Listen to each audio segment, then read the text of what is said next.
에스겔 20장 1에서 22절 말씀입니다. 20장 일곱째 다섯째 달 열째 날에 이스라엘 장로 여러 사람이 여호와께 물으려고 와서 내 앞에 앉으니 여호와의 말씀이 내게 임하여 이르시되 인자야, 이스라엘 장로들에게 말하여 이르라. 주 여호와께서 이렇게 말씀하셨느니라. 너희가 내게 물으려고 왔느니라. 내가 나의 목숨을 걸고 맹세하거니와 너희가 내게 묻기를 내가 용납하지 아니하리라. 주 여호와의 말씀이니라. 사랑하는 형제 여러분, 6월 6일 화요일 저녁 목상에 오신 것을 환영합니다. 19장에서는 사로잡힌 두 사자 비유와 불에 탄 포도나무 비유를 통해 다윗 왕가의 몰락과 심판을 경고하며 애가를 불렀습니다. 이제 20장부터 24장까지는 그렇게 심판당에 마땅한 유다의 패역의 역사를 밝히십니다. 1절에 일곱째 해 다섯째 달 열째 날에, 일곱째 해라는 것은 여호야긴 왕과 함께 에스겔이 바벨론으로 끌려온 2차 포로시, 즉 주전 597년부터 세어서 일곱째 해입니다. 그러니 주전 591년이죠. 에스겔이 선지자 사명을 받은 지는 2년이 지난 시점입니다. 그때 이스라엘 장로 여러 사람이 여호와께 물으려고 와서 내 앞에 앉았어요. 에스겔에게 포로 생활이 얼른 끝날이라고 기대하고 있던 그들로서는 포로 생활이 의외로 길어지니까 물으러 온 것이죠. 이들은 포로 생활이 70년 간다는 예레미야 선지자의 예언을 믿지 못한 사람들이죠. 2절 여호와의 말씀이 내게 임하여 이르시되 3절 인자야, 이스라엘 장로들에게 말하여 이르라.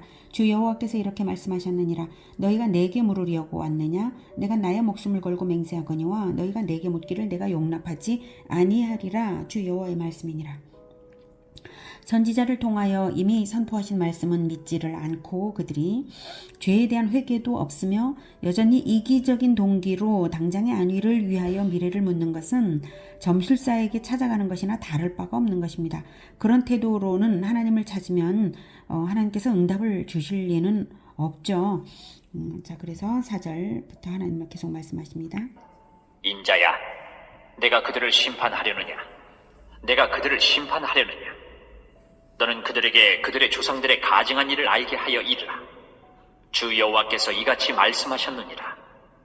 옛날에 내가 이스라엘을 택하고 야곱 집의 후예를 향하여 내 손을 들어 맹세하고 애굽 땅에서 그들에게 나타나 맹세하여 이르기를 나는 여호와 너희 하나님이라 하였노라. 네, 인자야, 내가 그들을 심판하려느냐 두 번씩이나 반복하며 강조하시고요. 이것은 다른 번역으로는 문책하려느냐라는 의미입니다. 엄히 문책해야 마땅하다는 말씀이죠. 두 번이나 강조하시니까 문책할 거냐? 정말로 문책을 할 거냐?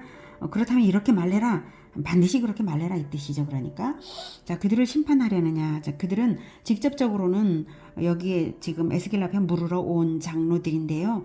장로는 이스라엘을 대표하는 자들이니까 그들의 조상들의 가증한 일을 알게 하라. 즉 그들의 조상들의 가증한 일부터 시작하여서 총체적인 이스라엘에 대한 문책을 그들 앞에서 이리이리 선포하라 라는 뜻으로 하시는 말씀이에요. 5절 이르라. 주 여호와께서 이같이 말씀하셨느니라.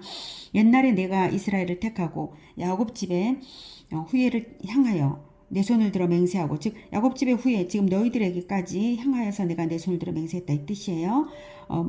그 언약식은 과거에 옛날에 있었지만 후손 대대로 나중에 태어날 사람들을 향하여서 하나님은 분명히 언약을 주신 것이에요. 그래서 내 손을 들어 후예를 향하여 내 손을 들어 맹세하고 애굽 땅에서 그들에게 나타나 맹세하여 이르기를 나는 여호와 너희 하나님이라 하였노라. 네. 하나님이 이스라엘을 선택하셔서 자기 백성 삼으신 언약 체결 때부터 말씀을 시작하셔요. 이미 그 언약이 애굽 땅에서부터네요. 네, 우리는 시내산 언약식 그것을 기억하는데 시내산 언약식은 아주 정식적인 언약식을 한 것이고 그 이전에 이미 애굽 땅에서부터 이렇게 이제 부르심을 주신 것입니다. 자, 그때부터 지금까지 이를 다 말씀하시려는 이유는 현재 이스라엘이 당하고 있는 바벨론 포로가 과거로부터 맺어진 언약에 대한 배반 행위임을 배반 행위 때문임을 알려주시는 것이죠. 어느 날 갑자기 생겨난 바벨론 포로가 어느 날 갑자기 결정된 것이 아니라 과거로부터 누적된 이스라엘의 반역 때문이다. 그래서 조상적부터 누적된 것을 후손인 너희들이 어찌하지를 못했고 돌이키지를 못했다라고 하는 걸 깨닫게 하시는 것입니다. 그러니까 과거 조상 때로부터 배반이 시작되어서 내려왔죠. 자, 이것을 말씀하시는 이유는 하나님의 영원성과 하나님과의 언약 관계의 영원성 때문입니다. 이스라엘이 하나님과 언약 관계가 되었다는 것은 즉 후손 대대로 언약을 지키겠다는 맹세를 한 것이므로 후손들은 언약서인 율법에 비추어서 조상의 잘못까지 회개하며 완전히 바로잡으면서 살아야 하는 것이지 그저 되는 대로 선민으로 태어났으니까 선민임내 하고 살아서는 안 되고 그리고 이미 변질된 가까운 조상들의 행실을 본받아서는 안 되고 하나님께서 주신 그 율법대로 배워서 바로잡아 나가는 것 이것만이 기준인 것이죠. 그런데 이스라엘은 바로 혈통적 선민이라는 이유만으로 자기들이 하나님 편인 줄로 착각하고 있었던 거예요. 변질된 전통 그것만 믿고 말이죠. 그러면서 마귀짓을 하면서도 착각하고 살았던 것이에요. 우리도 자중해야 합니다. 기독교인 가문에 태어났다고 해서 구원이 보장된 것이 아니고 세례를 받았다고 해서 교회에 출석한다고 해서 교리를 안다고 해서 언약 백성으로 합당한 것은 아닌 것입니다. 언약 백성답게 그리스도의 가르침을 날마다 배우며 합당한 삶을 실천적으로 살아야 하는 것이고 행실로 나타나고 제자화로 나타나는 열매가 있어야 증명되는 것이고 내 후손도 그렇게 살아가야만 나의 언약 백성으로서의 삶이 온전한 것이라고 할 수가 있는 것이에요. 우리가 진정 언약 백성으로 합당하려면 반드시 제자와의 대를 이어야 합니다. 지금 이스라엘이 바벨론 포로가 된 탓도 근본적으로는 율법 교육을 제대로 하지 않아서 언약 백성으로서의 제자화를 하지 않았기 때문에 언약에 대한 개념이 사라져버려서 자기들의 잘못이 무엇인지도 모르고 처참한 꼴을 당하면서도 우왕좌왕 어찌할 바를 모르고 있는 것입니다. 제자화가 없으면 언약도 지켜지는 것이 아닙니다. 영원하신 하나님과의 언약이라는 점을 깊이 생각해야 합니다.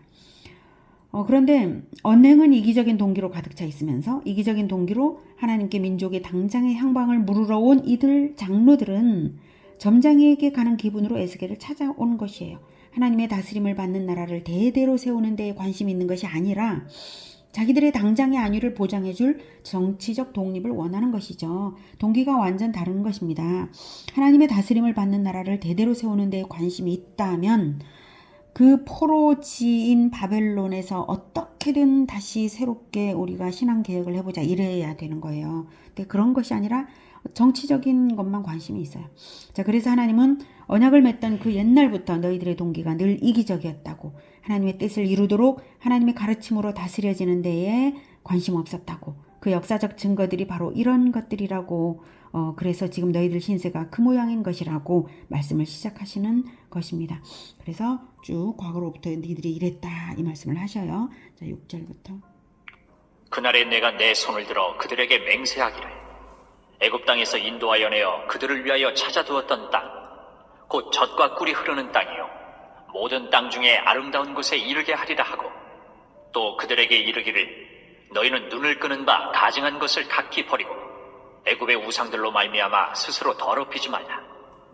나는 여호와 너희 하나님이니라 하였으나 그들이 내게 반역하여 내 말을 즐겨 듣지 아니하고 그들의 눈을 끄는 바 가증한 것을 각기 버리지 아니하며 애굽의 우상들을 떠나지 아니하므로 내가 말하기를 내가 애굽 땅에서 그들에게 나의 분노를 쏟으며 그들에게 진노를 이루리라 하였노라. 하나님은 언약을 맺었으므로 언약관계에 합당한 축복으로서 그들을 위하여 찾아두었던 땅, 곧 젖과 꿀이 흐르는 땅이요 모든 땅 중에 아름다운 곳, 좋은 땅으로 옛적 아브라함 때부터 고르고 골라서 가나안 땅을 제공하실 것을 약속하셨고요. 언약에 따른 의무사항을 요구하셨어요. 언약 관계에 합당한 축복인 땅을 주겠다라고 하셨고 언약 관계에 따른 의무사항을 요구하셨는데 그 의무는 바로 눈을 끄는 바 가증한 것을 각기 버리고 애굽의 우상들로 말미암아 스스로 더럽히지 말라입니다. 아브라함 때도 애굽으로 가지 말라고 하셨죠. 그리고 이삭에게도 애굽으로 가지 말라 또 그랬어요. 야곱도 그랬고요. 자, 이랬었는데 결국 이제 형상 숭배, 우상 숭배를 하지 말라. 이것을 출애굽 전부터 또 출애굽 애굽에 있는 포로 시대 때도 역시 말씀을 하셨던 것입니다. 하나님은 눈을 끄는 바 가증한 것으로서 사람을 유혹하시는 분이 아니시고 오직 가르침으로써 사람을 고쳐 영혼을 거듭나게 재창조하시는 분이십니다. 인간은 죄인으로 태어났기 때문에 먼저는 하나님께서 자기 백성 삼으시고 난 다음에 언약으로서 삼으시고 난 다음에 그 다음 계속해서 윤례로서 가르치면서 재창조하셔요. 그래서 하나님의 다스림 가운데 늘 있어야 됩니다. 그것은 눈에 보이는 것에 가서 절하는 것으로는 되지 않고 오직 가르침으로 되는 거예요. 눈에 보이는 것과 가르침은 정반대입니다. 눈을 끄는 것에 이끌리면 하나님 말씀을 들으려고 하지를 않게 됩니다. 거기에 가서 절하면 그것으로서 자기가 종교 행위를 했다는 것에 만족하게 되죠. 자, 그런 것 절대로 안 됩니다. 그래서 하나님은 형상을 만들지 말라고 시내산에서도 오직 육성만을 들려주셨던 것입니다. 이렇게 오직 가르침을 받고 가르침을 주는 것으로서 여호와의 백성 공동체가 되라고 하신 것은 아브라함 때부터입니다. 아브라함을 선택하신 목적이 바로 그 자식과 권속에게 명하여서 가르쳐 지키게 하기 위해서 여호와의 도를 가르쳐 지키게 하기 위해서 내가 그를 부르지 않았냐 이렇게 말씀하셨잖아요. 바로 그것이 목적입니다. 그래서 할례로서 살의 언약 백성의 표징을 새기는 것도 마찬가지 교육적 지침을 삼으라는 것이고요. 그 상징을 가지고 몸에 가지고 늘 자기 교육시키고 후손에게 할례를 시키면서 교육시키고 그렇게 하는 거죠. 대대로 그렇게 물려받으라고 그러신 것이죠. 그래서 지침을 삼으라고 하신 건데 야곱도 세겜에서 난관에 봉착한 일이 있었죠. 그때 야곱은 그때 생각했어요. 자기가 왜 이렇게 끔찍한 난관에 봉착했는가 생각했을 때에 자기가 바로 우상을 숭배했다. 자기 가족들이 우상을 숭배했다는 것을 깨닫고 온 가족이 세겜에서 우상을 버리도록 개혁을 하고 그곳을 떠났었잖아요. 그래서 베델로 향했었죠. 그래서 하나님께서 보호하신 일이 있습니다. 자, 그런데 결국 이스라엘은 하나님의 말을 즐겨 듣지 아니하고 그들의 눈을 끄는 바 가증한 것을 각기 버리지 아니하고 끝까지 고집스럽게 우상 숭배를 했던 것입니다. 출애굽 이전까지 계속 그랬다 이것입니다. 이제 9절. 그러나 내가 그들이 거주하는 이방인의 눈앞에서 그들에게 나타나 그들을 애굽 땅에서 인도하여 내었나니 이는 내 이름을 위함이라. 내 이름을 그 이방인의 눈앞에서 더럽히지 아니하려고 행하였음이라. 그러므로 내가 그들을 애굽 땅에서 나와서 광야에 이르게 하고 사람이 준행하면 그로 말미암아 삶을 얻을 내 율례를 주며 내 규례를 알게 하였고 또 내가 그들을 거룩하게 하는 여호와인 줄 알게 하려고 내 안식일을 주어 그들과 나 사이에 표징을 삼았노라. 9절. 그러나 내가 그들이 거주하는 이방인의 눈앞에서 그들에게 나타나 그들을 애굽 땅에서 인도하여 내었나니 이는 내 이름을 위함이라. 내 이름을 그 이방인의 눈앞에서 더럽히지 아니하려고 행하였습니다. 아직 여전히 우상 숭배를 하는 백성이었음에도 불구하고 하나님께서 이스라엘을 이끌어 출애굽을 하게 하신 것은 전적으로 하나님의 영광을 위하는 일이었습니다. 왜냐하면 이스라엘은 하나님의 백성이므로 이스라엘에게 하나님의 이름이 있는 것이고 이스라엘이 이방의 노예로 그냥 있어서는 하나님의 영광을 침해하기 때문이죠. 이 점을 우리가 깊이 생각해야 합니다. 하나님은 죄짓는 자기 백성을 구원하시되 하나님의 영광에 합당한 존재로 거듭나게 하실 분명한 목적을 가지시고 구원하신다는 사실입니다. 하나님은 하나님의 영광을 결코 포기하지 않으십니다. 그래서 합당치 않은 삶을 살 때 반드시 징계를 내리시며 끝까지 고치시는 것입니다. 하나님의 영광을 위해서요. 우리의 거듭남에 하나님의 영광이 달려 있습니다. 자, 그러므로 내가 그들을 애굽 땅에서 나와서 광야에 이르게 하고 사람이 준행하면 그로 말미암아 삶을 얻을 내 율례를 주며 내 규례를 알게 하였고 또 내가 그들을 거룩하게 하는 여호와인 줄 알게 하려고 내 안식일을 주어 그들과 나 사이에 표징을 삼았노라. 이렇게 하고 계신데 이 부분 참 중요하죠. 13절에도 다시 13절 계속 드릴게요. 그러나 이스라엘 족속이 광야에서 내게 반역하여 사람이 준행하면 그로 말미암아 삶을 얻을 나의 율례를 준행하지 아니하며 나의 규례를 멸시하였고 나의 안식일을 크게 더럽혔으므로 내가 이르기를 내가 내 분노를 광야에서 그들에게 쏟아 멸하리라 하였으나 내가 내 이름을 위하여 달리 행하였었나니 내가 그들을 인도하여 내는 것을 본 나라들 앞에서 내 이름을 더럽히지 아니하려 하였음이로라. 네, 하나님께서 자기 영광을 위하여 하신 일은 우상 숭배하던 이스라엘을 불러내어 자기 백성 삼으신 것인데요. 하나님의 율례를 받았다. 자, 자기 백성을 삼으셨다는 사실은 곧 하나님의 율례를 받았다라는 것 그 자체가 자기 백성을 삼으신 것이고, 그 다음 하나님의 율례는 준행함으로써 영생한다. 네, 준행함으로써 삶을 얻는, 네, 준행함으로써 삶을 얻는 이라고 말씀을 하셔요. 준행하면 그로 말미암아 삶을 얻을 내 율례. 네, 준행함으로써 영생하는 율례다. 그다음에 율례를 대표하는 안식일을 주셨다. 내 안식일을. 예, 그래서 표징을 삼았다. 안식일이 표징이에요. 예, 율례를 대표하는 안식일로서 하나님 백성의 표징이 된다. 즉 영원한 안식을 보장받는 율례가 바로 안식일 계명이다. 이것입니다. 최소한 안식일 규례를 진정성 있게 지키면서 일주일에 한 번이라도 잘 배워 실천으로 6일을 살면 영생과 영원한 안식이 보장된 하나님의 백성이라는 것입니다. 그런데 결국 이스라엘은 규례를 멸시하였고, 네, 결국 멸시하였고 나의 안식일을 크게 더럽혔습니다. 네. 출애굽기 16장과 민수기 15장에도 사례가 나오지만 그뿐만 아니라 이스라엘 백성 각각을 다 아시는 하나님이시므로 총체적으로 말씀하시는 것입니다.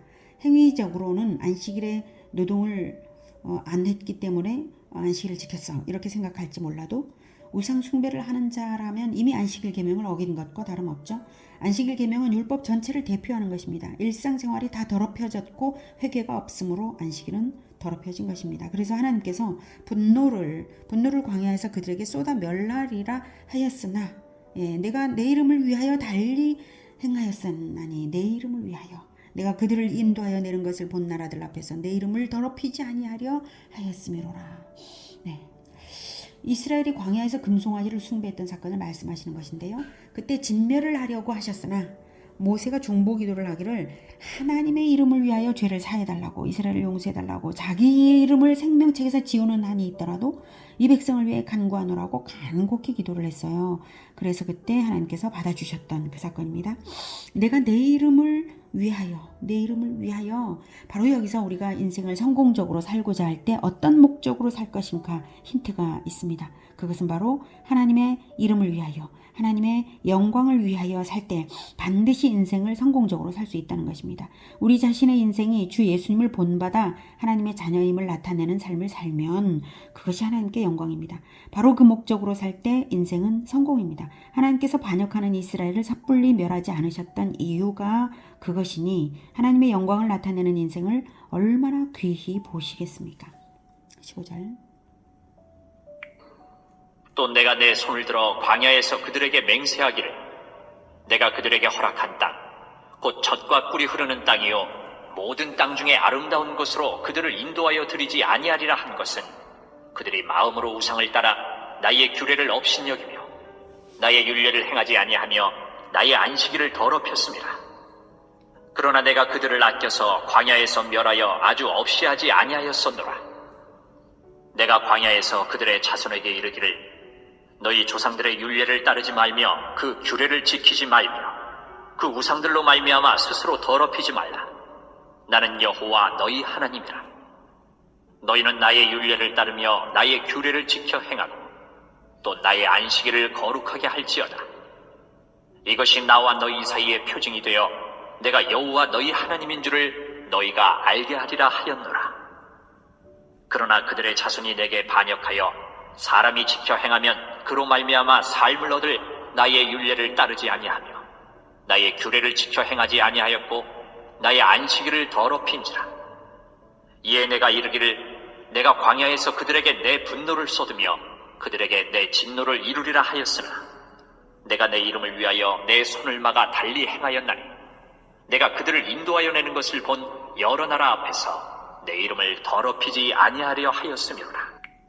네, 여기에서 이스라엘 백성이 하나님의 율례를 안 지키기 위하여 무엇을 지켰느냐 하면 바로 조상들의 율례를 따른 거예요. 즉 조상들의 변질된 전통. 예. 너희 조상들의 율례를 따르지 말며 그 규례를 지키지 말며 그 우상들로 말미암아 스스로 더럽히지 말라. 이렇게 말씀을 하고 계시죠.